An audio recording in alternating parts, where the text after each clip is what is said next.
hello there. Hey, Hey how you guys. doing? Welcome to the show. It's Lindsay and Krista. Welcome to Almost 30. If you're new here, we're so grateful you're here. Super grateful. We've been doing this for a long time, longer Seven than anyone else that you know. years. 7 years, Is a baby. cycle. What have you done for Oh, seven? yeah. I lived in LA for 7 years. I think I've lived in LA for 7. Okay. Any other cycles that are seven?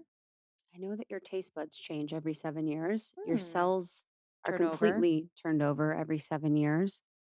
Trying to think if I've done anything for 7 years. I know it's. Probably like hated myself for 7 years. You know how I always am blown away when someone's like, I've been teaching kindergartners for 30 years. I know. Do you know what I I mean? I know. mean the utmost respect for anyone that can do anything for 30 I years, but I don't know. know if that's a part of my Design. DNA, you know? I know. I wonder if it's generationally, if our generation is less prone to be at jobs that long. Because Totally. I feel like most people that I know are at jobs for a few years. I Yeah. don't know if what's better because I think there's something where people are kind of Mhm. switching jobs too much. But yeah, I don't know what I've done for 7 years. That's such a good question.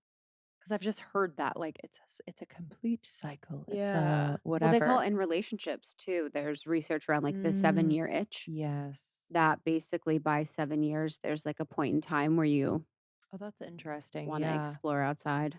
Yeah, and then you become polygamous. Polyamorous. Yeah, literally. That's when you bring on extra partners. That's when you move to LA and become poly. Uh, Everybody tries a little poly here. yeah, everyone just tries to dash a poly. If that is not the number one conversation that people talk about, I can't even. Where I was when I was in Oregon with some people, I mean, that was the conversation like the whole time, just kind of talking about it. I think people are Totally. so fascinated by it. Relationships are so fascinating to Absolutely. people.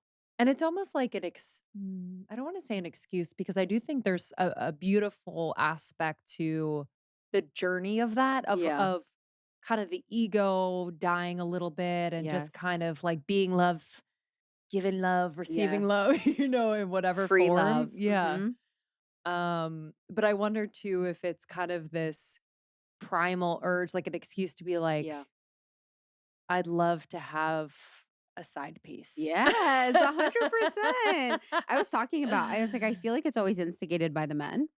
And then what Mhm. sort of happens is the women then, if they end up participating, then that sort of is what blows up because I feel like the inspiration for men is more physical. And then for women, it's like Emotional? emotional. You Yeah. know, you start to like actually really like the person that you're Yeah. probably with because women usually are more picky about who their Yes. mates and partners are. So I would imagine that it would become more challenging and the woman probably falls in love with people. Not that the Totally. men don't, but Totally. Yeah, I think this is gonna be such a general statement, so not applicable to everyone, but I feel like women have that ability to fall in love with a soul yes. more, Yes. like That's why they date just like prisoners. I'm always like blown away. Like, dude, there's like murders just and a bunch of great prisoners souls. that are like have like girlfriends that are with I them when they're know. in prison for 30 years. Like women are so Is that funny. is that women loving a soul? Yeah, that's I don't know if it's women loving a soul, but it's something where you're just like Not that men people in would prison never don't have do souls, that. because I do believe that, but yeah, that's so freaking Like, of well, those murder shows, it's always like and he had, like, 50 girlfriends that he I talked to, and he was know. in jail for his whole life. It's almost like a fetish? Yeah, A definitely. little Oh, bit? yeah. I don't know. Fantasy, fetish, who Or just, like, knows? saving someone or Yeah. being that oh, yeah, that's very interesting. Yeah. Anywho, Happy New Year. Anywho, happy New Year. Welcome to 2023. What are your intentions for the year, you guys? Are you guys hitting the ground running? Are you guys hitting the ground running and getting it Ooh. getting it all I done? hope you're still chilling. Same. I remember last year, I had the hardest time motivating myself in January. Same. I didn't pick up motivation until I think Mid-Feb, mid-Feb. I for was sure. completely out for the entire January. I was actually worried about myself. I'm like, am I ever going to Mhm. want to work? Mhm. Well, if we think about it, we're I feel like most of us are going until 3rd week of December. 100%. So you expect me in a week and a half, 2 weeks to get enough rest Mhm. and just kind of separation from the grind Yes. to feel re-inspired, motivated, deeply recharged? I don't think so. Yeah. It's It like takes longer. takes a week to even get into the calm. Absolutely.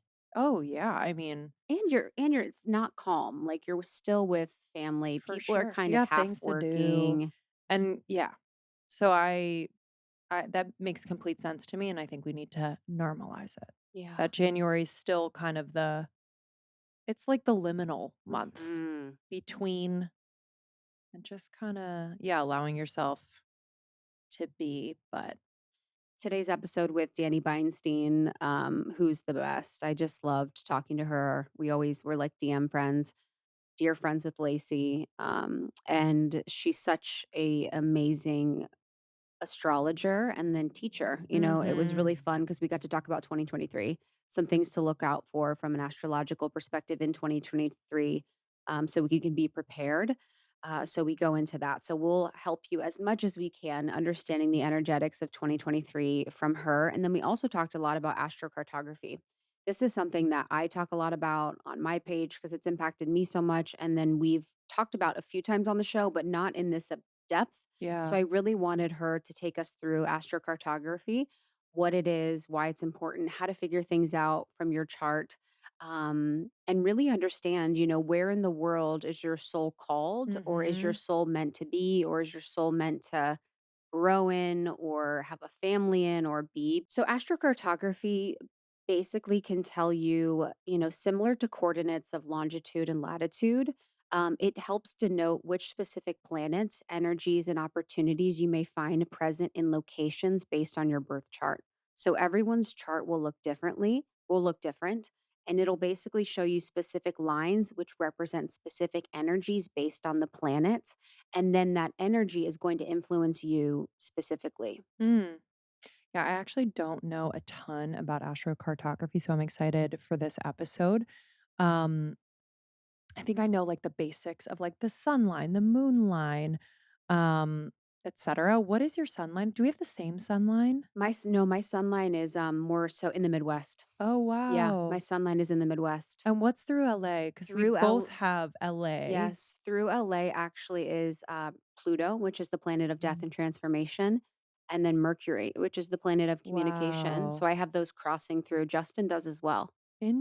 Yeah, Interesting. so Maybe, basically, the yeah, I should closer check you it out. are to align when you're looking at your chart, the closer you feel the energy of that specific planet. So for me, having Los Angeles be a place where Pluto and Mercury cross means that the energies of those two planets will impact me in a different type Mm. of way. So yours is your sun line in LA. I think. Yeah, I'm actually not sure in reading this, but, I think that's what it is, and, there's a lot of, like, creation energy cool. in LA, Yeah. which My makes moon line's, sense. like, in the middle of country, and then I had so much in, like, Florida, New Orleans, like, I Wow. was like, "Alright, man." That's so It's so interesting. And interesting. also you have to remember to kind of like, obviously through the US, but then if you go down, I wonder Yep, if it goes through yep. because I forget what my New York line is. I have a line that goes through New York, and then that same line goes through Jamaica, which I went to this year, and my husband's Mhm, Jamaican, but I'm, like, curious about what that is because that's mhm. kind of interesting, but I think my line where I'm supposed to settle with, like, a family is in Montana, so I love it. see you there. I'm in. It's good to see so you can think about in your life when you've traveled to places and you've just felt really good. Your Yes. energy felt really right. It felt like a place that you love. And that's the thing with travel, and I've been traveling a lot lately. I've been thinking about that because there are places you just feel better. Completely. There are places where I'm like, didn't, and I'm Yes. the most picky pick with things. So it's all different for everyone, but I really love astrocartography. So this is going to be interesting. And you could find your astrocartography online. So you'll be able to pull up your Mhm. own chart and then based on the energies of specific planets, understand how to read it. We'll talk as much about it as we can, but definitely look your chart up online Mhm. um, and see what yours says. Awesome. Just another way to get to know ourselves, which is what we do here at Almost 30. Thank you so much for listening. We appreciate you. We appreciate your listenership. If you haven't already joined the Almost 30 community, just so you know, we are opening up our membership at the end of the Yay! month and it will be open.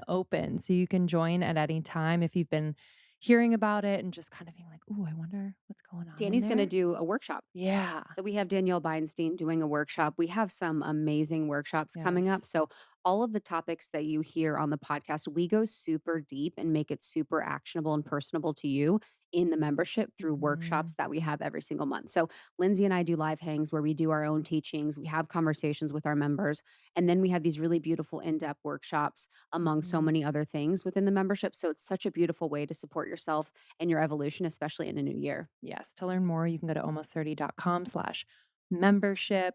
We also have our courses and programs on there. Just take a peek, see what calls to you.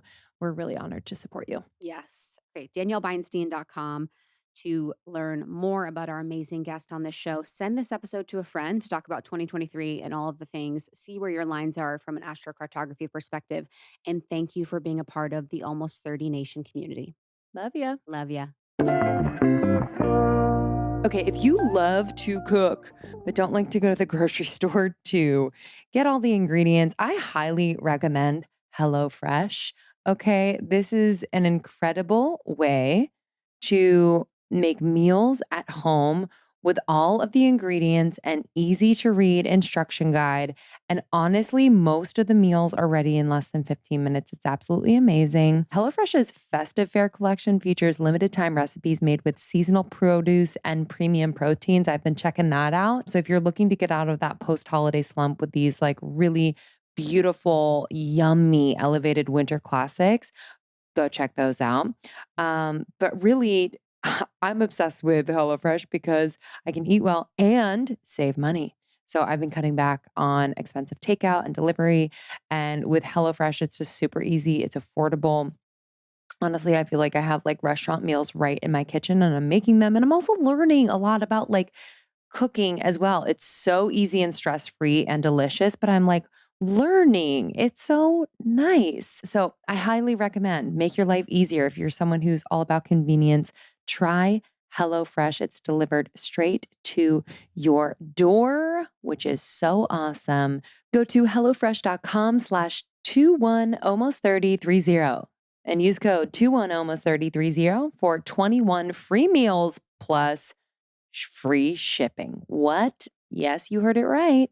Go to HelloFresh.com/21 almost 30 and use code 21 almost 30 for 21 free meals plus free shipping. Save time, have gorgeous, delicious meals honestly on your table in less than 15 minutes. Hello. So that's HelloFresh.com/21 almost 30 and use the code 21 almost 30 for 21 free meals plus free shipping. While I'm not going to hit the ground running come the new year, I am going to take the beginning of the new year as a great time to start some really amazing and powerful self care routines. And I always go to my skincare routine as one of the first ones because it's my favorite. And if you are someone like me who is always looking to just make sure their skincare routine is as nourishing, spa like, and clean as possible, you must try Osea. So, Osea has been in the game for 26 years. They've been making seaweed infused products that are safe for your skin and the planet, and they just do it right. I have been obsessed with their products for about 3 years now. I use the Undaria algae body butter and the body oil every single day. And in this New York winter, it has made my skin so shockingly supple, glowy, and moisturized. And I'm so thankful because normally this time of year I'm itching and my skin is cracking. So it just made all the difference. All of Osea's products are clean, vegan, cruelty free, climate neutral, enriched with seaweed, and made in California. So if you are looking for whether it is a body product like an oil or a butter, or you're looking for, say, a cleanser, they got you. Honestly, their ocean cleansing mud is one of my favorites to make the spa come alive at home. This is great for clarifying your skin and reducing an oily shine. It has seaweed in it and it doesn't strip your skin, which is so freaking nice. But I use this in the morning or the evening. I choose one of them and it just leaves my skin feeling so freaking clean and fresh. So check out all of their products. They have a ton that are just so clean and amazing at oseamalibu.com, oseamalibu.com. And you can use the code almost30 for 10% off your first purchase. And they're also amazing about setting free samples with every order. And they're going to give you free shipping on orders over $50. So oseamalibu.com, that's OSEA Malibu.com. And then use the code almost30 for 10% off. You'll get a bunch of free samples and free shipping on orders over $50. Oh, this is one of my favorite accessories for many reasons. The Aura Ring. Both Krista and I have an Aura Ring and have been just so thankful for this tool to understand our bodies better. Whether it's mental, physical, or emotional, we all benefit from knowing ourselves more. Can we agree? Understanding our overall health is essential, and Aura Ring really helps us to discover like how our body is working on a day-to-day basis. So when I know that I didn't get as much sleep or recovery as I had hoped, I know that the next day I'm going to take it a little easier as far as my workouts. I'm not going to go for a big hit workout when I haven't gotten enough recovery. That will not put me in a position to feel well or to recover better. So all of this information has been so helpful. I've also been able to track my cycle with Aura Ring because it can also take your temperature. It's been so cool. Anyway, the Aura Ring delivers accurate, personalized health insights, all from a comfortable ring to wear. That's the best part. It's a gorgeous, cute ring that you wear during the day. So during the day, their advanced sensor technology tracks heart rate, calories burned, and activity levels. And at night, it monitors body temperature, sleep quality, respiratory rate, and so much more. You can receive personalized data in the Aura app, which is great. It's like my best friend. It's my most used app. So you can work on building healthy habits and living your best life. The Aura Ring is super easy to wear. I was like, oh, shoot, is this going to be clunky and weird and just not cute? But it's so darling. Nobody knows. It just fits in with whatever you have going on. So you can really work on building healthy habits, living your best life, and looking cute too. This small ring could make a world of difference in your health. So visit auraring.com/almost30, OURA ring.com/almost30 to find the right ring for you and get $15 off your purchase. How major? auraring.com/almost30. I know you're thinking about it, so do it now. Go to your browser, auraring.com/almost30. Don't forget to use this link. This will save you $15 on your Aura Ring. Enjoy. In the book, The Law of One, which is one of my favorite texts, so Law of One's a channel text. So Mm, there's this woman in this group of people that channel Ra, okay. the historical entity, and the person, her name's Carla, so she's the channeler. And Ra was talking about how the energy frequency was harder to get through with her because she had given up buying new clothes for the month. Mhm. And it had actually lowered her vibration because the intention behind it was a lack intention rather than like Ah, a positive abundance yeah. intention. And so it is just like back to that, like, what is the actual intention? What is the energetic behind it? Am I doing this because I hate myself or because I love myself? Right, it goes back to that, famous saying, "No amount of self-improvement can make up for a lack of self-acceptance." Mhm.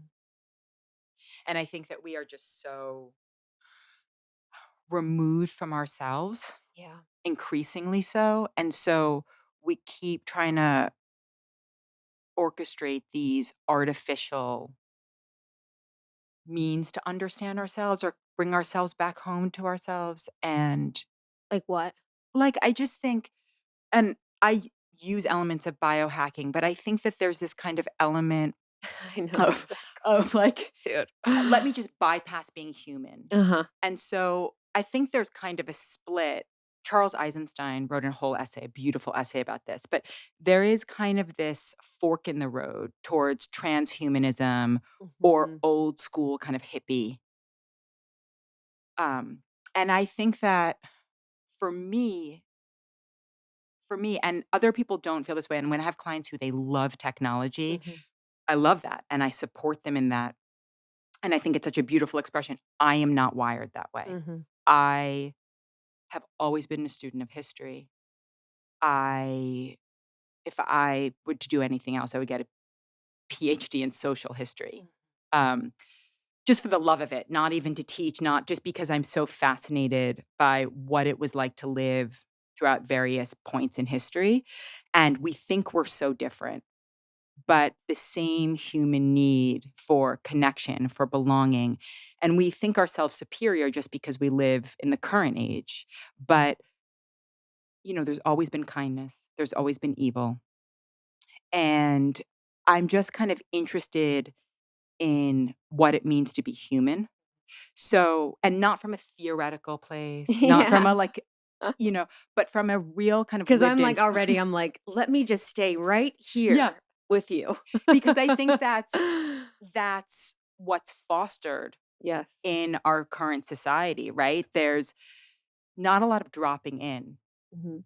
One technique for actors to learn when they're starting their craft is like, how do you drop in? And you can feel it if you watch it on screen, right? What's the difference between an actor, like a real actor, actress, right? And someone who is performing. And as a lover of the arts, I would say if there's one thing that moves me and motivates me the most, I think of the Ani DeFranco line, like, art is why I get up in the morning. I'm actually incredibly kind of inspired by art, and it leads itself into the work that I do, but I'm always interested in the human piece.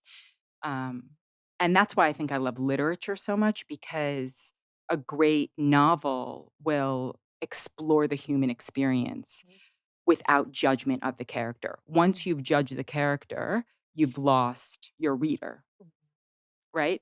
And literature can bring us deeper into empathy, not again a false sense of empathy, but who are we as people? And this comes up a lot in relationship. So I have a few clients right now that I'm working with, and it's actually a theme I'm seeing a lot in all different areas. So, if a client's getting married, if a client is, experiencing their dream position in terms of career, a client having a baby, moving somewhere they've always wanted to move, and then they have the experience and they say, oh, this is so much more complex and richer than I had anticipated in my mind. I thought this was gonna solve the problem. And all it does is open a door to new aspects of the self.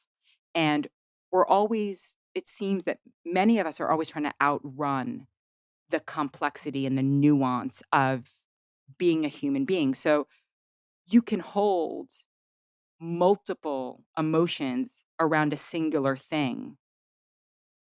You're even more likely to if you're honest with yourself. So this whole hashtag relationship bliss.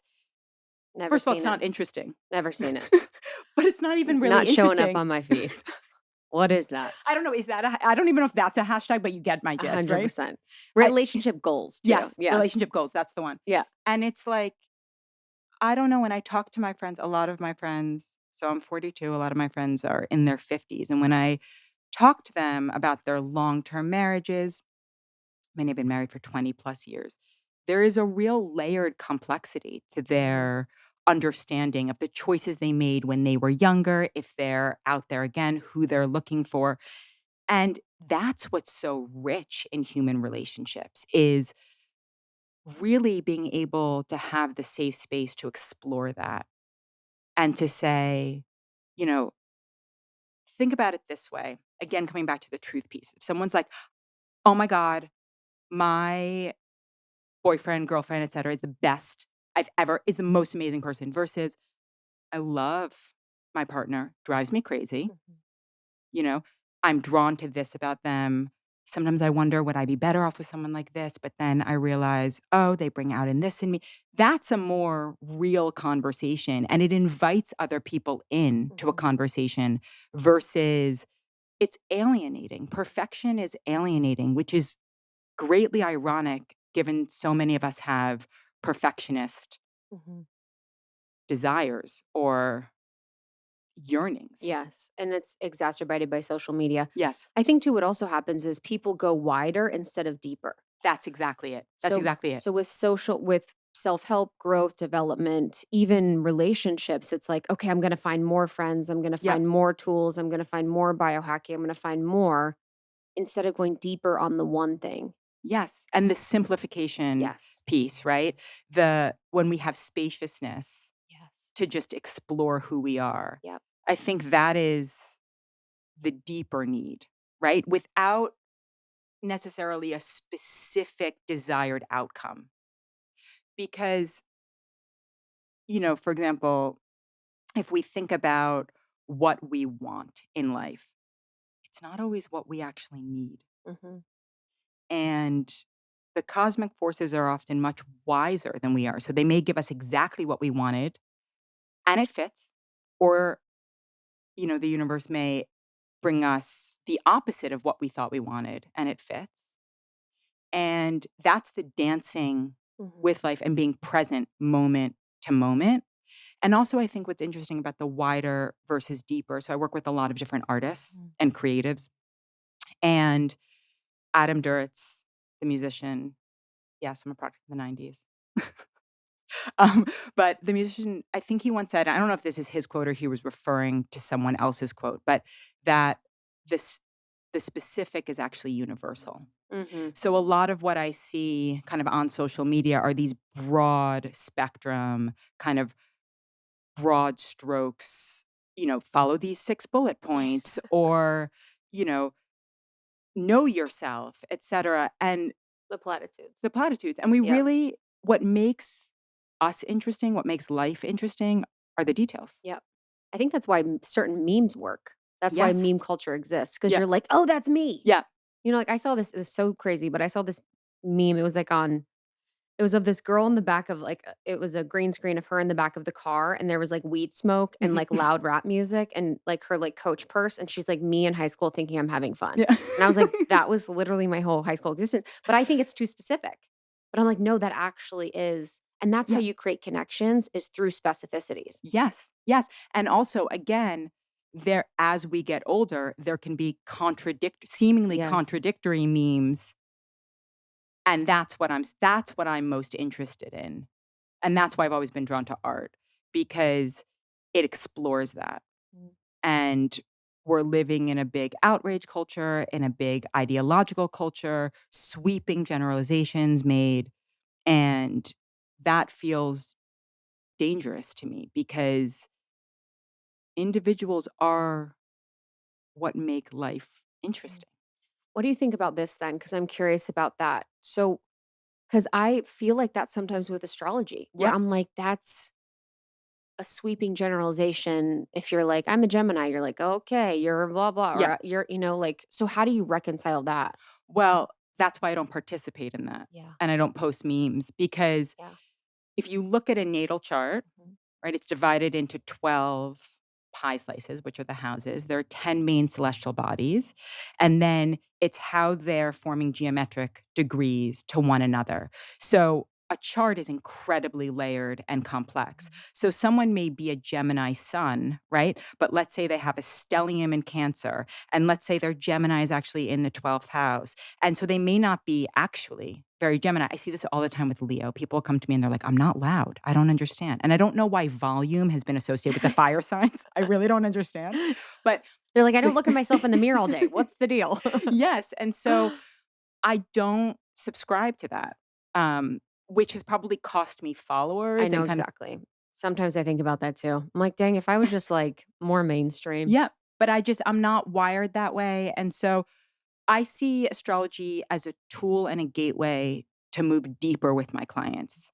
It's where we maybe start, but it's not at all where we end up. Mhm. And that's certainly niche, but I really, again, not wider, deeper. Yeah. It's also too, I think what you were saying a little bit before when we're talking about the human experience, it's like when people think what they want out of life, I think what happens first in their journey is like matrix play, Yep. where you're like, Yep. oh, I'm awakening. I can play with the matrix, where you're like, plug in this, Yep. get this out.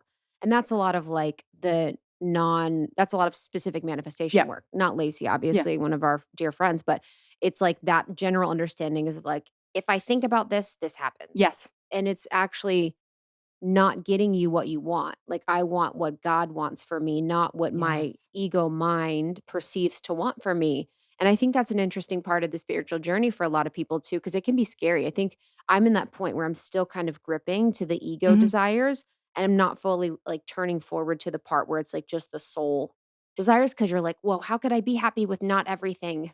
Well, you're a human being. Yeah, I don't know that any of us ever totally. lets go Yeah, yeah. completely.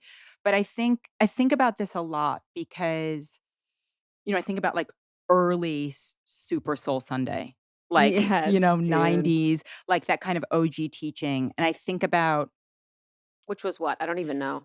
just really the return to the soul. It had Mhm. nothing to do with the material existence. It really was an exploration of surrender, letting go, mercy, forgiveness. A lot of it centered around, you know, those who had grown up as we, all do, varying degrees of challenging circumstances, how to make sense of it, Yeah. really how to make sense of us being these beings that are on a green and blue ball floating through the universe. Like, how do you make sense of that? And then something kind of turned on. And I've been thinking about this because it seems to have taken off this kind of new form of wellness at the same time or kind of the fading of the minimalist movement. Remember the minimalist, Yeah. like get rid of everything, Yeah. right? So you had this kind of two-track thing that was happening. And, I think that as we raise in consciousness, often we just want less because we want to feel more free. And then we create a lot of spaciousness. And then we say, okay, from this openness, show me or guide me, or this is what's coming. And also, we're constantly evolving, right? We go through phases. And so, this idea of like, I will land on this and this will be my identity. I think that all of that is a construct. And I just feel that there is this yearning to just come back to the simplicity of we're all figuring it out. And there's nothing to figure it out, but we're all doing the best we can in a increasingly chaotic, complex world. And there's just a gluttony of information. And So much. right? It's just so much and it's And exhausting. it keeps us again in the head. And that's what I was thinking about recently with like Western culture and the introduction of, like therapy culture. Yeah. It's like so I mean, therapy's changed my life. I'm Yep. so grateful for it, but then it's also still in the mental process. Mhm. Whereas different cultures all over the world would be moving, shaking, making noises, sort of Yep. like in the cathartic movement, in the, like, full flow of the energy, and how when we're in the mind with so much, it's actually not healing, Correct. and I think that is something too where people assume that their understanding it can be healing, but it sometimes isn't the full healing to understand. 100%. And um I think about this a lot because almost every session a client will cry or sob or move and Yes. and I feel like okay, now we're moving the Mhm. energy because if it's just up here in the head, it's never deeply felt. So I think that people need to feel seen and heard. And that doesn't come with just talking, that actually comes from listening.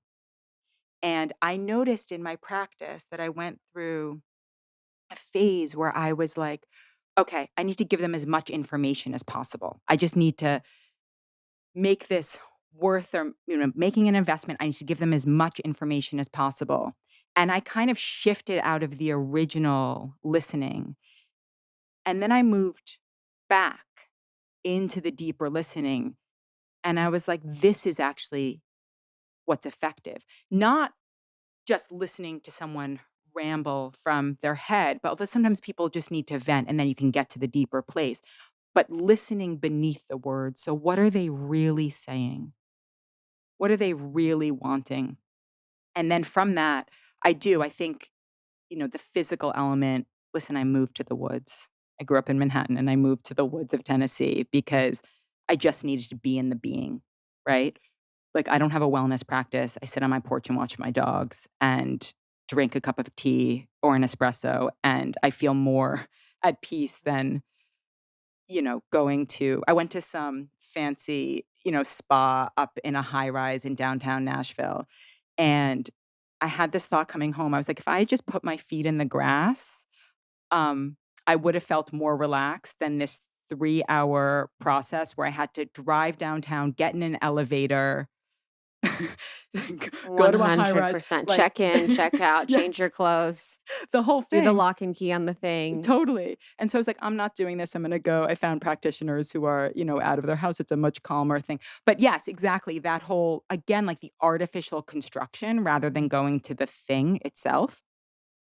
And so there's maybe it's the Virgo in me, if I wanna be kind of me more. It's like going to the purity. What's the essence of the thing? And I I just think there's no one size fits all model. So for some people, maybe they do need to talk it out. For other people, they need to go psilocybin, right? For another person, they need to go hike in the woods. Maybe needs a combination of all.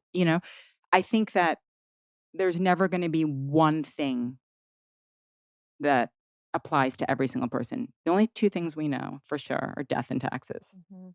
I Like know. everything else. Could be nature apply Yeah, or God, right. like as those things. But yeah, how has your life changed since? Because you used to live in LA. I think a lot of people, and I think this is interesting for people because a lot of people want that. Yeah. They're like, okay, I'm in this space, but I want to live in the woods. I want to live off the grid, but I'm scared. I'm Yeah. scared about my identity. I'm scared about my relationships.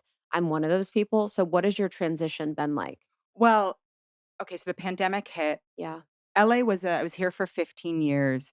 It was a long journey for me because I was a born and bred Manhattanite, and I was like, "I'm never leaving New York City." It was a shock at 25 when I left. And so it was a kind of long process through my own work and just getting older, honestly. And so the last place I lived here was Topanga, and even in Topanga in 2019, I was like, "No, we gotta move back to New York City. We gotta move back to New York City." The pandemic hit, and my partner's from New Zealand. And so one day I was driving home. I think I'd, like, picked up groceries. I was driving home, and I thought, "We're supposed to go to New Zealand."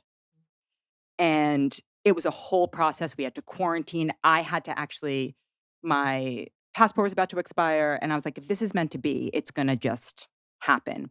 And so I get home, and I'm like, "Daniel, I think we have to go to New Zealand." And he's like, "Are you serious?" I was like, "Yeah, I think we have to go to New Zealand. Like, maybe that's where we're supposed to live." That's feminine, baby. I was like, "I think we're just supposed to go." So he's like, "Okay." I haven't lived home in a while, and it all lined up perfectly.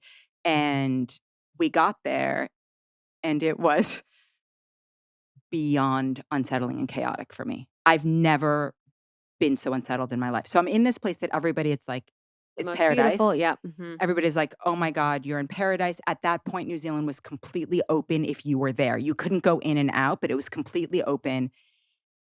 We moved, I think, every 2 weeks 'cause I was like, "I wanna see that what if we wanna move here forever? I need to see everywhere."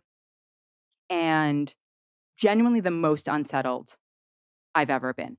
And it was during a massive Uranus transit, and it was my Uranus line, which is can be unsettling, but also awakening.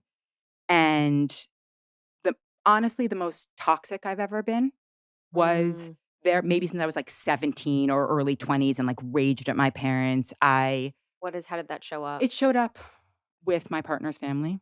I almost blew up our relationship several times. I was confronted with pieces of myself that I had really not been confronted with in a really long time.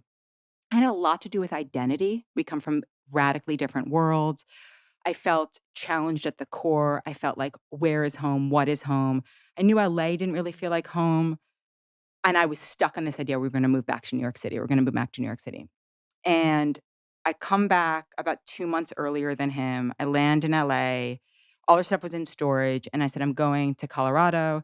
My best friend had rented a property there, and my parents are there. One of my sisters is there. My parents have moved to Colorado about 20 years ago. And I get to Colorado, and I feel at home, and I'm like, "There's so much space here." And I realized that New Zealand had changed me. In all my fighting it, I I had been really impacted by having so much spaciousness and nature. And in the times that we weren't in Auckland, but even Auckland is like it's there's water every you're by the ocean and the greens are the, most vibrant greens. And so I kind of had it in my head, we'll go back to New York City and then I'll buy a property in Hudson, Mhm. upstate. It's always And like halfway. yes, halfway. It's always like, just okay, a little bit further, Totally. a Exactly. little bit further. Exactly. And then I he was about to come home and I said, again, same thing. I got it download. I was supposed to go to Nashville. And he's Bless like, this man. he totally, He's like, I'm still thinking about my family. All right. totally, totally, 100%. Um, and he was like, okay, let's get an Airbnb and try it out. And so we land in Nashville. We drive to Nashville last September, and we were both like, we really love it. And so the plan was like, okay, we're gonna get a house in East Nashville, which is a lot like Silver Lake in LA. That feels familiar, et Halfway. cetera. Halfway. And I started looking at properties. And I just kept being drawn more and more out. And then we lost 3 houses and then found a house and I was like, "This our house." And it's 25 minutes outside of Nashville, but it is woods, 360-degree, in the woods. And I was like, "This is it." And he's more pragmatic. He's like, "This is really a smart investment because regardless, Nashville's blowing up and, you know, et cetera. The taxes are really good and we can actually parcel this land and build." And I was just like, "I don't know about any of that. We're supposed to be here." And it was seamless. Like we had lost 3 houses and then this was just a seamless process. I don't know what's best for me.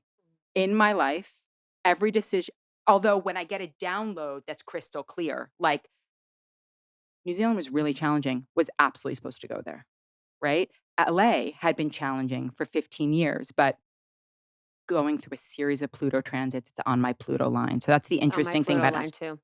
It's My transformative. husband too. It's wild. It's wild. My Pluto and Mercury. Interesting. So the connections, Communicate. the speaking, the Mhm. communication, it's wild, right? Mhm. You feel it. And then my Pluto transit's completed and I'm like, okay, I'm ready to go. So how can people astrocartography? I want to Yes. talk about that. People are obsessed, and it understanding that about LA and the specific lines has helped me greatly. So Yeah. what is it? So astrocartography is where the lines, line up when you were born. So for example, people may assume like, "Oh, so my sun line is where I was born." No. It's where the sun line was it on the midheaven, which is the highest point in the chart, the IC, which is the most deeply felt part of the chart, the AC, the ascendant, how we present to the world, the descendant, how we greet others, how we experience relationship. So it's where any of those lines fall fell on the day you were born, on the moment you were born, right? So we can kind of say, okay, if I go here and my sun line runs through it, then I'm going to feel a sense of vitality and aliveness. I have found this, and I have found this retroactively. I did not really realize this. I did not put this together, even though I've been studying this for 20 something years. I did not put together that I was consistently drawn to the line that I was having the major transit around until I was in New Zealand. And I was like, what is happening? I'm on my Uranus line. I was like, I'm gonna go to my Uranus line. I'm gonna have an awakening. It's gonna be so incredible. And then I realized, oh my God, I'm going through a massive Uranus transit. And then Nashville's on my Neptune line and I'm going through a massive Neptune transit. So I just What is keep, Neptune so transits? Neptune is mysticism, compassion, a kind of dissolving of layers of the ego. So I was like, "Oh, that's really interesting," right? So that's something that I've recently become aware of, and I work with clients in that regard. So it's just kind of knowing, and the truth is that we know.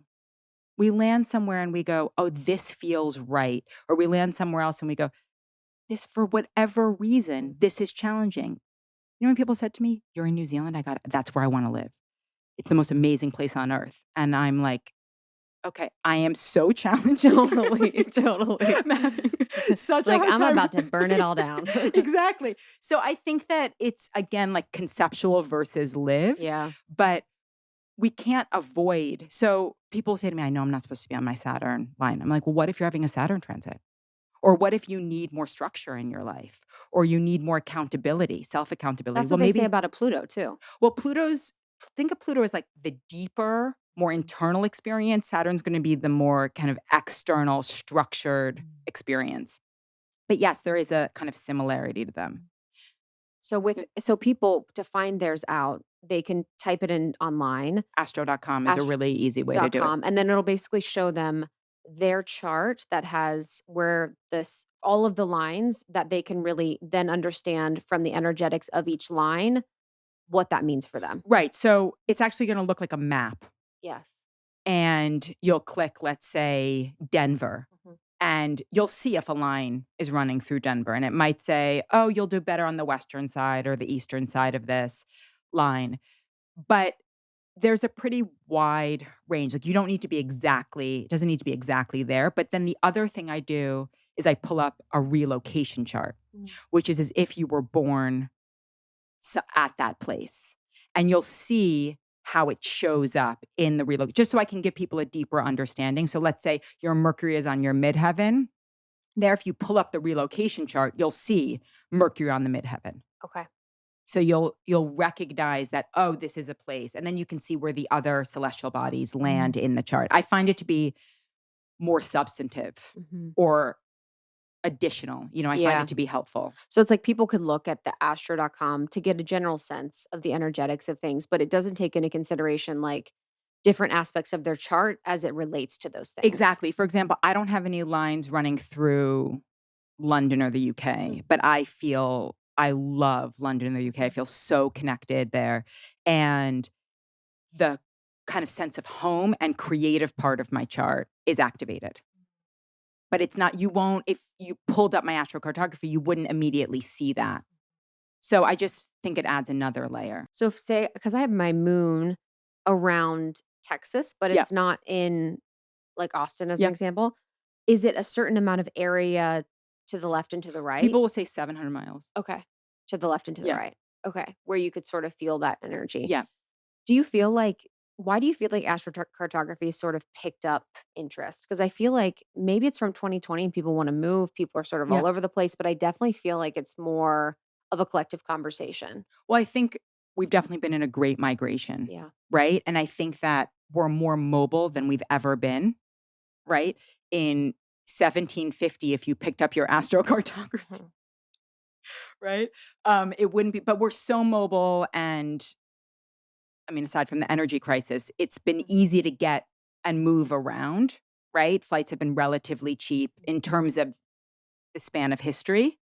And so I think people feel like they have more agency. And then, of course, with the pandemic, people felt like they have even more agency because they can work remotely. Mm. So, yes, I definitely think there's a link there. Yeah, and I think people are also, I think, too, getting privy to the energetics of a place Yes, 100%. where they can feel and sense into the energy of a place. I also, I don't know if this is true that each city has its own sign and Yes, I've chart. heard that. I don't practice that. So Yeah.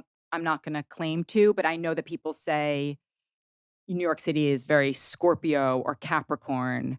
Um, I don't know if this is true, but to me, LA feels very Neptunian. But like my Yeah. Neptune line doesn't run Mhm. through Feels very LA. Virgo to me. So that's interesting, Yeah. right? It's like it Mhm. may bring out different Yep. things in different people. I think also, and this is a huge thing for me with clients in astrology, context matters. Mm. So for example, in terms of astrocartography, yes, you can get hyper specific, but LA and Ojai, there's not going to be much of a difference. But someone may be, I want to be in LA. Someone may be like, I need to be in Ojai, Mm. right? So it's also what we're drawn to. And then in astrology, it's like context matters. So how someone experiences strong fourth house energy, which is their roots and family, is going to be very different based on their conditioning, their culture, how they were raised. If someone's raised in a culture where family is really everything versus, you know, in a home where it's like, go do your own thing. We all do our own thing. And some of that can be evident in a chart, but there's also kind of broader spectrum. Like I have a lot of clients in the Middle East. Mhm. Right, and I was talking to one client who, lives in Qatar, and we were just talking about how on Friday there's kind of like family day, and I thought that was so gorgeous, Love it. so beautiful, right? And I was just saying, by and large, American coasts, that doesn't really happen. It more likely to happen in the heartland, Mhm. right? But that all matters, Mhm. you know? 100%. I have so much fourth house in my Yeah. chart. I'm like all There's about that. I think then on the point, if we're talking about astrology as it relates to the beginning of our conversation when we're talking about alignment Yeah. and sort of being more human, how can we use astrology to have that true soul alignment Mhm. rather than like the more ego part of us? That's a really good question. I think it's a balancing act Mhm. because I think it's really easy to default to tropes or kind of memes and to say, I'm this. And I think remaining curious and investigative. So thinking of the raw energy of it. So if you're talking to a Gemini, instead of saying like, oh, you're two-faced, right? So I think Gemini, Pisces, and Scorpio are the most maligned signs. I feel like I'm on a PR campaign for them. Mhm. But I'm a Pisces. What do people say about they Pisces? sit there, Emotional, wishy yes, washy. Okay, non-committal, totally. flaky, etc. Um, so I think it's like what's underneath it. So a Gemini may not be the most social person in the room, but they're probably going to be curious and they're probably going to have a kind of an openness, a mutability to them that's kind of in their core, that they're probably not as fixed in their ideology. Now, if that Gemini is placed in a house which is more fixed, it adds a layer to it. But I think remaining curious and open, right? Just like two people who grew up in a home, one child may say, "Oh, this was clearly, toxic and traumatic." And another person may have a different response to it. They may say, "Okay, it wasn't ideal." There are clear, obviously, Mhm, situations mhm. which are traumatic, but individuals have different responses to thing. And we can say that's past life. We can say it's a neurochemistry. I mean, there's so many different ways to look at it. But I think being wary of clutching and grasping to a singular ideology, Mhm. right? And that's why I said it's always a gateway to me. It's never the end of the conversation. Yeah, I completely agree. It's like, how are we using things to open us up more Yep.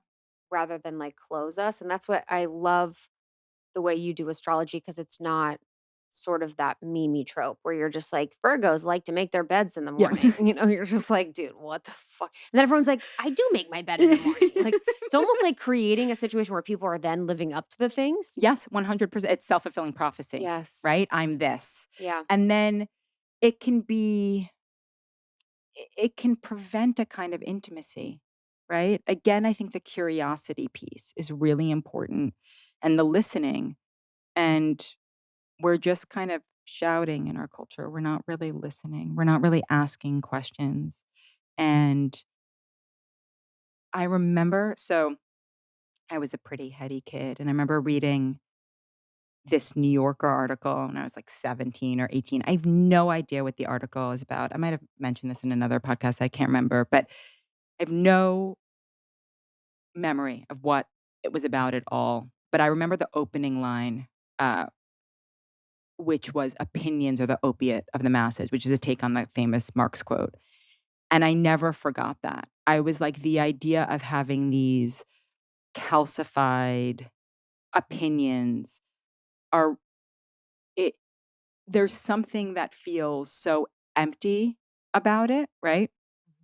As opposed to saying, well, maybe. And I also probably have a personal thing with this because I joke that my dad is the king of declarative sentences, and I have that within me. I have that aspect within me. And he's a really emotional thinker, but he always wanted to debate at the kitchen table. And so it kind of sharpened that within me. And I realized, oh, I can I can be an emotional thinker. I can operate that way. And so that's not interesting to me. Like, how can I get more nuanced and more curious underneath? And, I joke about it all the time with him because even like I just was home a month ago and he's like, I love the debate. And I'm like, That is so sweet. I wanna be more I wanna Mm. enjoy it more. I don't, but it's like I say to him, I'm like, "You enjoy it." Like, and I was Yes. raised to Yeah, enjoy I'm like, it. I'm forced to enjoy it. Like, I was like, "Not everyone is gonna find this enjoyable," I you would know? love to. I love Yeah. when, like, couples or Yeah. families are just, like, going at it Yeah, and that's they're our having house. fun. That's I'm our house. like, And he likes it, like, 'cause we disagree on a lot, and he's like, "I love it, I love it." And there's 4 of us, and he it's raised a us all to be like tension that. that I wanna be more comfortable with.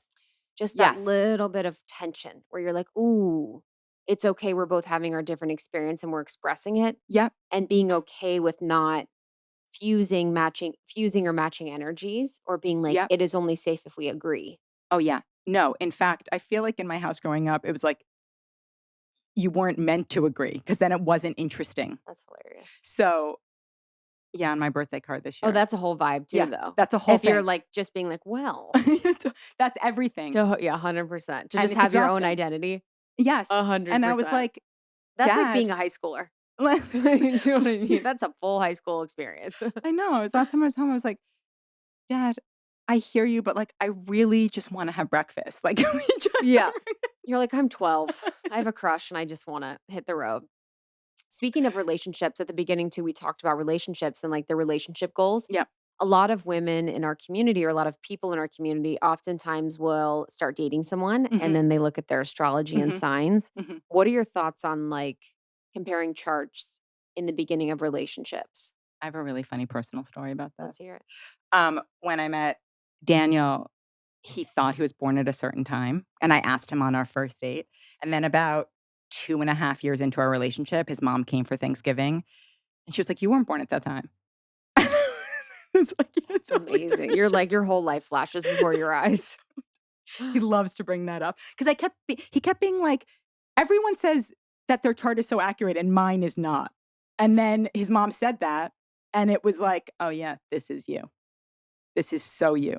I probably wouldn't have dated you if I had seen this." Holy shit, you're being protected. Yes.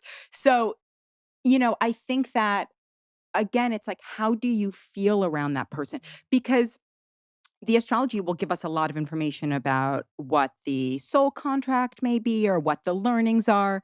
But the most important thing is like, how does your nervous system feel around that person? How does your body feel around that person? And then let's use astrology to understand the kind of underlying dynamics as opposed to using the astrology as a way to keep people away. I see this also with people having babies all the time. I don't want to have that sign. Well, That you hurts my can't really feelings. control that I because there's know. a moon and a rising, etc. And also spirit knows what it's doing. So if you have such an issue with that sign, I almost guarantee you it's going to show up in some way or another. I think it's so heartbreaking. Peace and love, Yeah. everyone listening, whatever, peace and love. But when people are like, "I want a boy. Yeah. I want a Yeah. girl." I'm like, "Oh my god." Yep. That says so much about your relationship with that gender. Yes. And then, I've spoken to adults who are like, my father wanted a boy. Oh, And then but so I 100%. see the other side of that of like what happens. Yes. But yes, and it starts.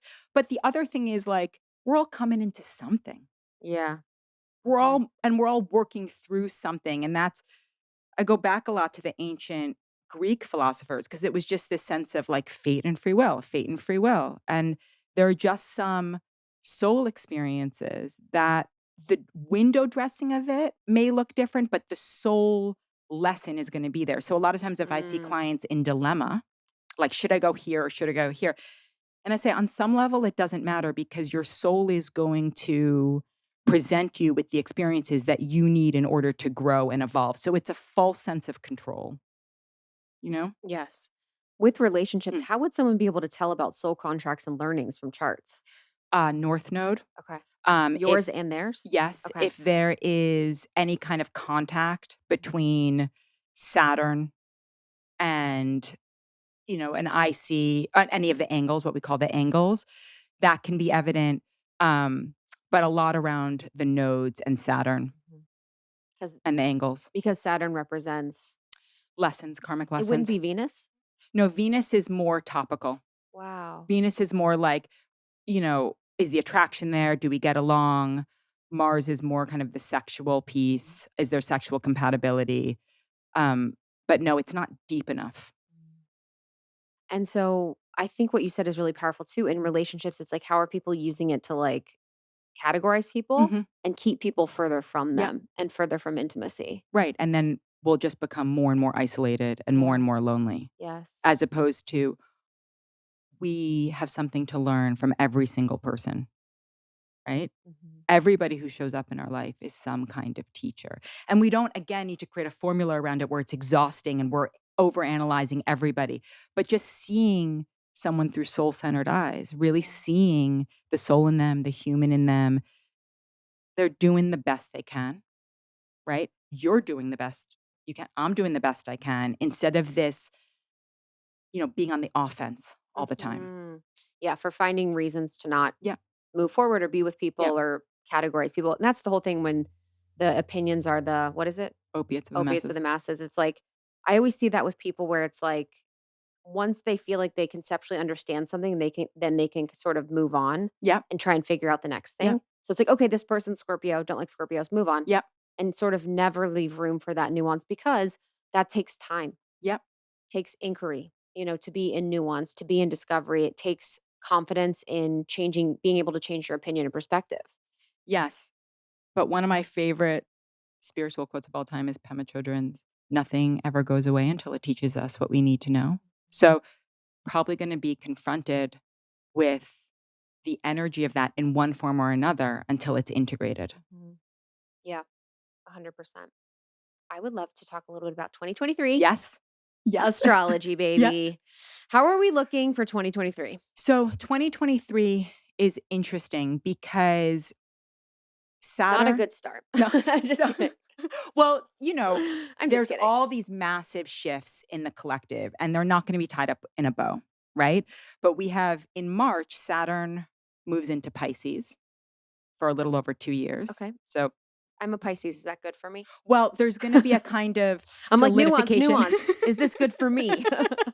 Does this apply to me directly? There's a kind of solidification that can happen Okay. when, Saturn gets a bad rap, but Saturn teaches us accountability, it matures us, it consolidates. Nothing in nature grows exponentially indefinitely. We always have contraction and expansion. So Saturn can contract, but there's a real kind of blessing in that. It's like, now that I'm back in seasons and I watch the land that I live on, like it blossomed in spring and then bloomed like crazy, in summer. And then it's folding into itself and the leaves are all starting to fall in preparation for winter. And there's all this growth, but it's underground, right? In preparation for spring again. And so I think of Saturn as kind of the wintering.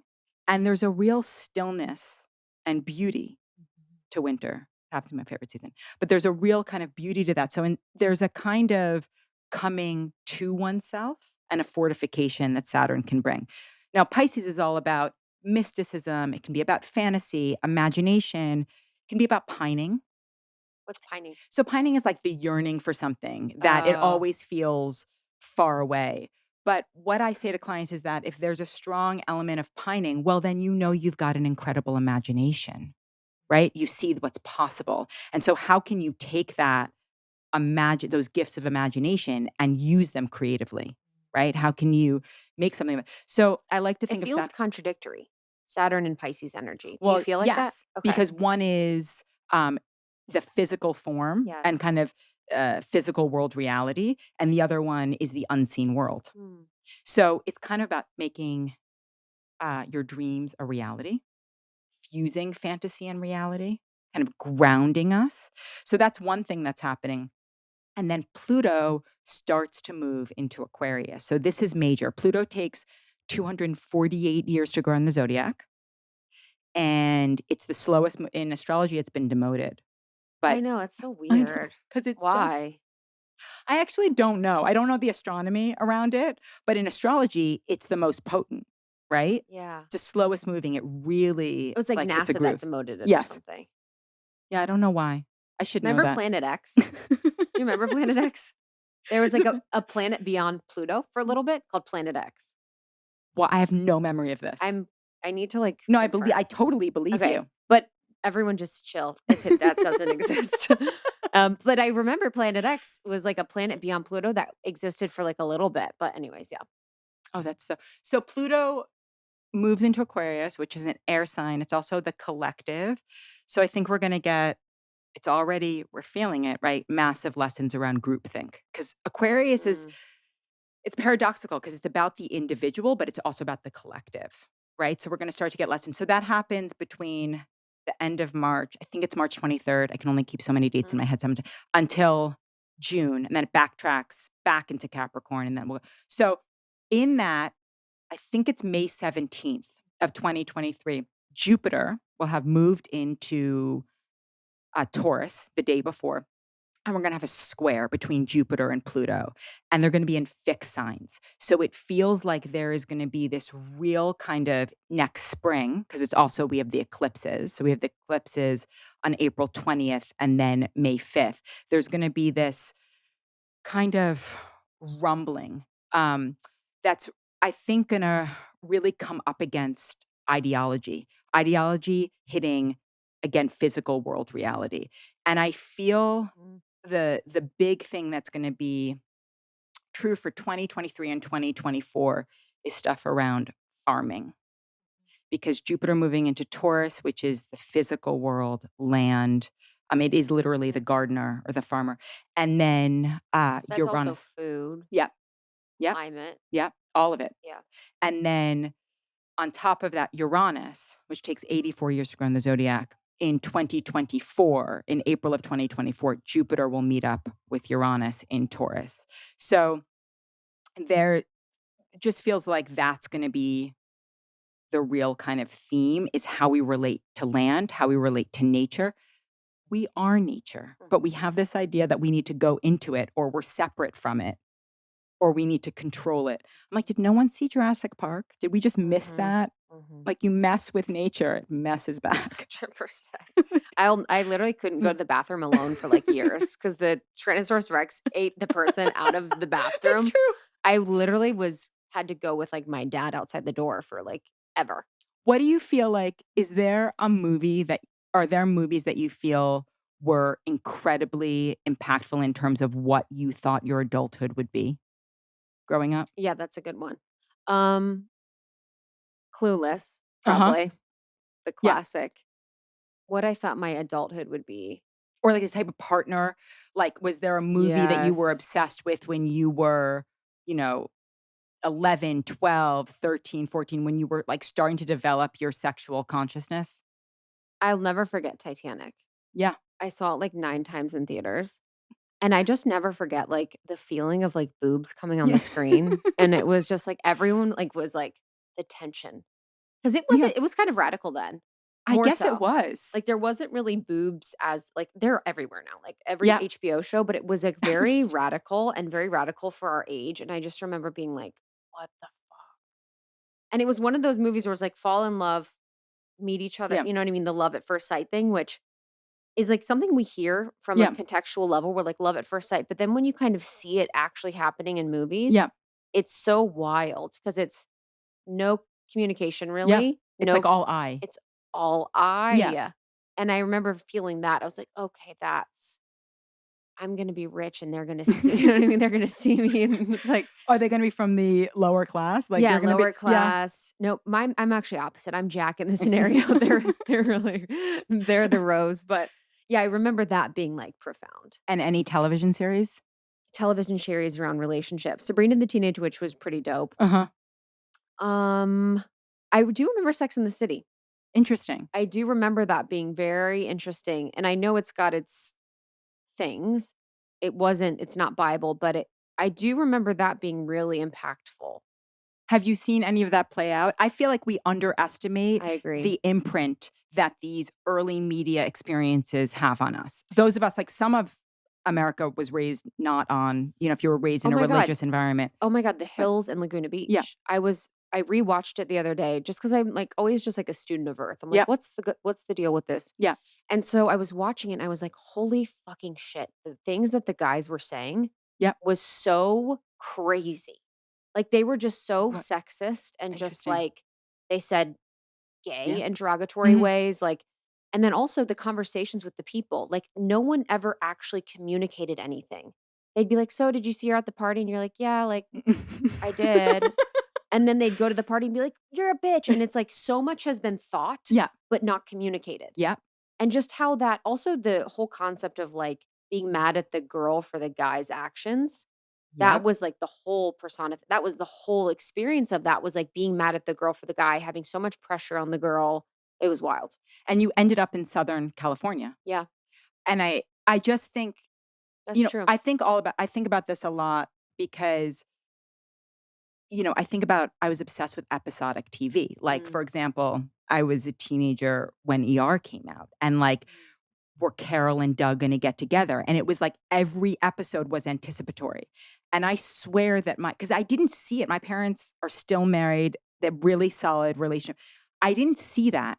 And the only place I can really locate it is that I would every week be like, are they? Are they? And so I became, when I would, in my 20s and early 30s, I was still in that, like, I want to have that feeling of like, again, nothing's actually spoken and it's all in my head Mhm. and will we or won't we? And I Yeah. was literally creating That's this so sounds wild. insane, No, I but totally. I see it with, that kind of people in the spiritual community might call it twin flames, but if you actually think about it, it's that addiction to that pining rather than being in the relationship. Mhm. And that's attachments a lot of Yes, times. For me, I 100%. had to realize that too, where I was like, "Oh, why?" Mine's more with female relationships because I felt securely Yeah. attached to my dad, but it was like, "Why am I so focused on the women that I don't feel like Yep. safe around?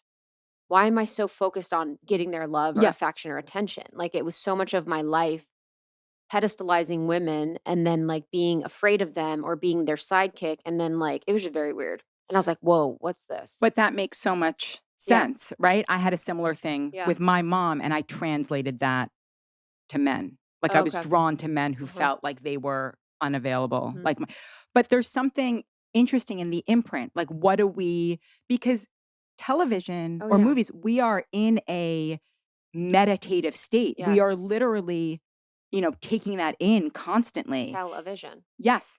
And I think, oh, yeah, never thought of that. Yeah. Yeah, television. Yeah. Mhm. Programming. Yeah. TV programming is Yeah. programming you. Yeah. And I really think now that that was incredibly impactful. I think it's really weird when people actually don't believe in the effects of TV or music on our brains and on our thought processes. People don't believe in it? Some people don't. They're like, "It's just TV or it's just Oh, music." I'm like, "Oh, oh no. no.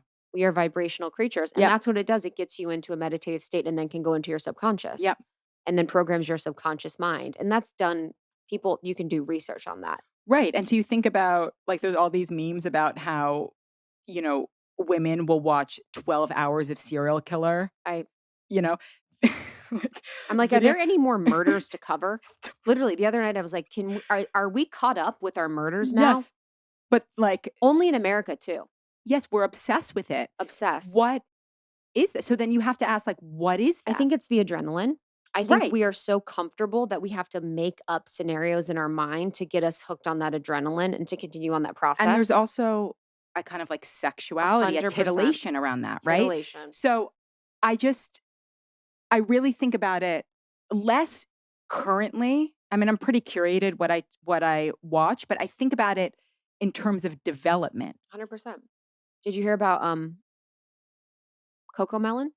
What's Coco? Coco Melon is a show Mhm. that's for children, I Mhm. think under the ages of 3. Mhm. And they got bought by like a video game company Oh God. and they actually make children addicted to it because of the sounds are gambling sounds. So Oh it's like God. ching ching ching ching ching. Oh God. The music and then the colors are basically so stimulating that they become addicting to children. I Oh God. mean, Yep. couldn't sleep after I heard Yeah. that. I'm like, that breaks my heart how Mhm. we're just bringing children into this loop of addiction so immediately. And that's why in the RIE method, they say active toys make a passive mind, Yep. passive toys make an active mind. So when you're giving a child like a box, Right. that creates imagination, that Yeah. creates freedom. But when you're giving them an iPad, which no shade, like Yeah. I'm not saying I'm not a parent. I actually have no idea what that would be like. And I'm sure they'll have an Yeah. iPad. But it's like, that Waldorf. Yeah, Waldorf. Yeah, where it's like if you're giving them everything on the phone, they're not going to want to use their imagination or minds. Well, it's interesting that you bring that up because I even find myself less and less interested in Instagram, and I actually want to go to websites and discover on my own because one of my favorite things about traveling is like getting lost and just discovering. I don't like being a passive recipient. I don't like that feeling. Yes. It makes me feel I know. ineffectual. I can't sleep with the TV on. Yep. I Neither. can't just be hanging out with music on. No, same way. Like it's like I'm like very like what Yeah. are you trying to do to me? Yeah. What are the thought forms that are trying to get to me? I just feel like I like the proactivity. And so when the Yes. algorithm shifted and it was like, you're just feeding me, well, that takes away my core nature, which is to explore. And so I just think about even as a child, how much I was taking in because it was the 80s and 90s. My parents they'd watch a ton of content, and I was raised in a house. I had a TV in my bedroom, and, I'm not mad at them about it. I think about it now and I think, oh, yeah, like actually, what I love to do is like put together potions that I thought were like Tinkerbell potions in the bathroom and discover. I love to read. I always loved to read. I was a total bookworm and nerd, but I just think about that Mhm. and it's part of the, like, what, deprogramming. Yeah. I was so yearning for connection Mhm. that I wasn't really a TV Yeah, watcher. So I would try and find friends or I was always kind of like looking for how I could connect with that's people. much healthier than I Healthier, was. but also it's like, babes, you got to be alone. Yeah. You got to learn to be alone a little bit. You got to Yeah. learn to find ways to connect with yourself. So that was kind of my drug Mhm. was relationships, friendships, people. I'd hang out at other people's houses. I didn't really find TV that Mhm. interesting, but I mean, we definitely watched it. We grew up on it. It was Yep. like a huge part of our experience. I think this is also too where it's like we have so much information and Mhm. resources and work and blah blah blah. It's like now we're at a phase of history where it's more curation. Yes, and distillation. Yes. Yep. Do you think is that astrologically aligned Um, or do I you think don't that's just a collective I experience? think that's a collective experience. I think there's a whole power dynamic that is taking place between, the algorithm, curation, groupthink, and I think there's definitely a pushback. Mhm. Especially, you know, I don't know what it's like to be a digital native. I grew up and I watched TV, but I didn't have a screen on my phone. That didn't come about until after college for me, Mine was like beginning. beginning of Yeah. college. So I feel like, there's a pushback to like enough. I need spaciousness. I need to just kind of hear the birds sing. And I think also the other thing with curation is like then you're taking in someone else's curation, right? And I think the ideal situation is that you're inspired by other people's loves to then sort out your own. And that comes back to the specificity. A thing that I see a lot with like, when we talk about authenticity, I don't particularly think there's like a singular thing or a list. I think it's like moment to moment. So the example I'll give is like going back to like going to a movie or eating at a restaurant in high school or is it middle schooler and like maybe you actually love Celine Dion, but you were never going to like you were never going to admit that, right? Mhm. Because people would think it was uncool, for example. It's like being honest. Actually, I'm really moved by Celine Dion. Actually, I really didn't like that movie. Actually, this is my genuine moment to moment response Mhm. to this scenario, or that's authenticity. Mhm. And there's the tension in that Yep. too. Yep. I think that people really miss. Yeah, because people online could be like, "Oh, she's not wearing makeup," Yep. or she's showing her, stained Yep. shirt, or like she's crying on an Yeah. Instagram. It's like, yes, that can be Yep. authenticity, and it also could be Yep. performance. And there's like a fine line. And I remember for a little bit there was this one person on Instagram that all of you are now going to be wondering who is, and you will never freaking guess. But they were an influencer, and I was like, just kind of like witnessing. I'm like, oh, there's an absolute addiction to the drama that they create with their audience. So Yep. they just keep their audience in this loop of like, I'm going through this Yep. is happening. And the audience then being kind always comes to their rescue almost Interesting. Yeah. with the validation, with the Mm. kindness, with the love, but it just kind of never stops. And I'm like, how many of you are not living your life because you're supporting this stranger on the internet? And how many of you have people in your life that actually deserve your support? But here you are just like spending your energy on this person. Well, it also kind of speaks to this concept of a digital pathogen. So, Yeah. right, the idea of like, especially younger minds, like they see someone who has an affliction and then they say, "Oh, I have that affliction too," because this is how I generate, a sense of belonging or Yes. connection. Yes. And I think that's a lot of times with like insta therapy stuff. Yep. I'm this, I'm Yeah. that, I have this, I'm Yeah. that, I am anxious, I have Yeah. this. It's like how many people are diagnosing themselves and then also diagnosing other people. I mean, the amount of people that are empaths Yeah. and HSP. narcissists. That's the thing Mm. is everyone's a Yeah. narcissist. I'm like, okay, guys, if everyone's a narcissist, which one of you isn't a Yes, narcissist? exactly. Like, what's that sort of conversation? Because people just diagnose everyone. Wha- Yes. They're way too happy. We're way too happy to Yeah. diagnose. And again, it's about them, Separation. right? And I don't have to look at myself. Mhm. And that's not relationship skills, right? It's like, well, what aspects within me feel narcissistic, Yeah. Mhm. right? What 100%. aspects inside of me do I have discomfort with, or do I Mhm. find kind of grotesque? Mhm. And which parts of me do I like? And that's that investigation or self inventory, but it doesn't have to be constant, nonstop. It's like we live, okay, we get triggered. Well, what's underneath that trigger? What's happening? Mhm. What's going on? Okay, and then we explore it Mhm. and we move on. Okay, so we were on 2023. Yeah. Okay. So that feels like the big kind of Say it again. shift. So Saturn moving into Pisces, Pluto moving into Aquarius from end of March to June, and then Jupiter into Taurus out of Aries in May. So it feels like the bigger shifts. Oh, and then at the end of the year, another big astrological event from end of July to early September. I think it's July 22nd to September 3rd.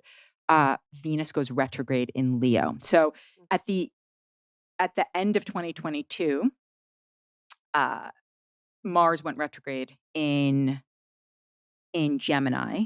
January 12th, it goes direct.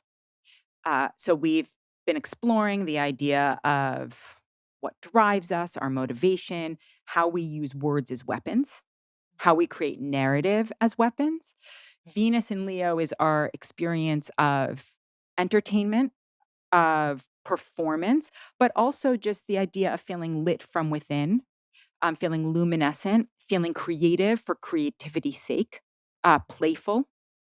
So we'll explore that at the end, or I guess in the third quarter of 2023. What's the Jupiter? Jupiter is Jupiter is expansion and growth. okay. So and it's considered the lucky planet. So it's kind of a Okay. balance to Cool. Saturn. So it's expansive, whereas Saturn can feel as constrictive, right? So there's that kind of end because Saturn was moving into Pisces and Jupiter in Taurus. Those are feminine signs. So relationship to feminine, relationship to receiving, to process orientation versus goal orientation, sensuality, exploring sensuality as well. And then the big eclipses. So eclipses are tethered to the nodes. The nodal cycles are 19 years, and they'll be shifting from Taurus and Scorpio to Aries and Libra. So we have a solar eclipse in Aries, the last degree of Aries on April 20th, followed by a lunar eclipse in Taurus on May 5th.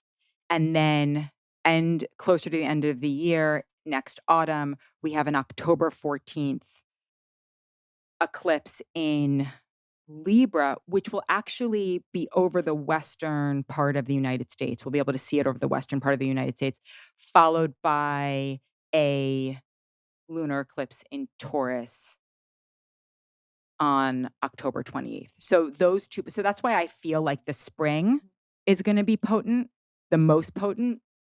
But I think the shift will be into more of the feminine, into more of the process orientation. when we get around the Jupiter Yeah. time. Yeah.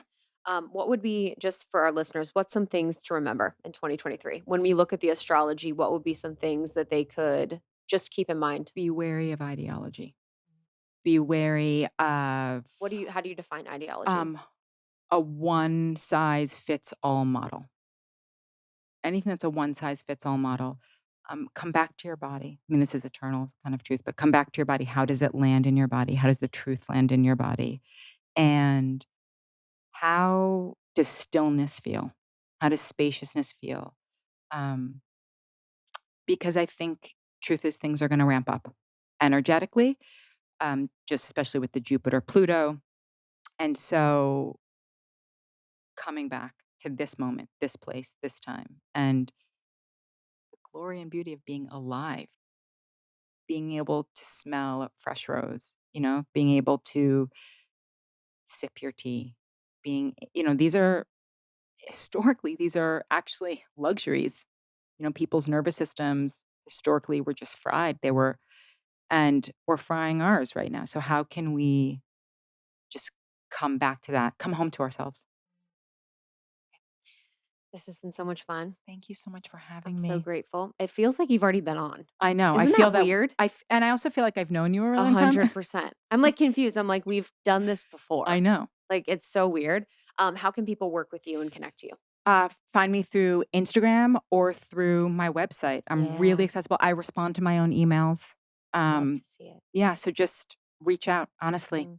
And get a session. I've done Yeah. them. They're amazing. We did one before our wedding. Yes. It was really beautiful Yeah. because we got to see the astrology of the day and of us. It was just, yeah. So highly recommend if you're feel like you've had readings, getting them for specific like events or transitions or even astrocartography to see. Yeah. I love it. Thank you so much for coming. Thank you for having me. Bye, guys. Okay, New Year's is no longer about crash diets and deprivation. Can we all agree? Can we all agree? I'm really glad that I just really relaxed and had my indulgences over the holidays. I slept a lot. It was great. And yes, I want to feel great in the new year, but I really want to nourish my body to whole wellness. And how do I do that? Is as far as nourishment goes, Sakara. So Sakara is an incredible way to get plant-based meals delivered straight to your door. Their organic meals and wellness essentials are designed to support your goals, whether that's weight loss or clear skin, or just wanting to feel more energized. So if you're ready to ring in your healthiest year yet, try Sakara. So I've been checking out the 30-day reset, which I think I'm going to begin next week, starting the new year. This is a 4-week program designed to transform your body and mind in the new year and beyond. It has 4 consecutive weeks of the Sakara Signature Nutrition Program. It has Sakara organic protein and greens. It has a cute little beanie that they include, and it has a program guide to support your 30 days, including new recipes, daily inspiration, and a calendar to track your progress. You'll have access to a private Slack channel to connect with other Sakara-lites on the program, as well as Sakara team members. And it has a 1-month membership to the Class Digital Studio, which is so dope. It's one of my favorite ways to work out. But Sakara has various nutritional programs. Even if you just want to do like 3 days, try it out. You can do that. Their meals are mwah, as if you have a private chef. I swear to you. I had this like glorious banana bread for breakfast a couple weeks ago when I had Sakara, and it was just so nourishing. It had protein in it. It was amazing. I had this black bean burger for lunch with a gorgeous salad and some roasted vegetables. I am never disappointed. Sakara delivers science-backed, plant-rich nutrition programs and wellness essentials right to your door. Their ready-to-eat meals are nutritionally designed to deliver results from weight management and eased bloating to boosted energy and clearer skin, as I said. And right now, Sakara is offering our listeners 20% off their first order when they go to sakara.com/almost30 or enter code almost30 at checkout. That's sakara.com/almost30 to get 20% off your first order. That's sakara.com/almost30. Okay, it turns out everything you think you know about probiotics might be wrong. Anyone remember the probiotic potato chips? I won't name names, but what? Okay, but good news is that Seed's DSO1 Daily Symbiotic is the real deal. You've heard Kristen and I talk about this, and probably some of your other favorite people in the space. This is a broad spectrum 2-in-1 probiotic and prebiotic. This is a proprietary formulation of 24 distinct probiotic strains in scientifically studied dosages.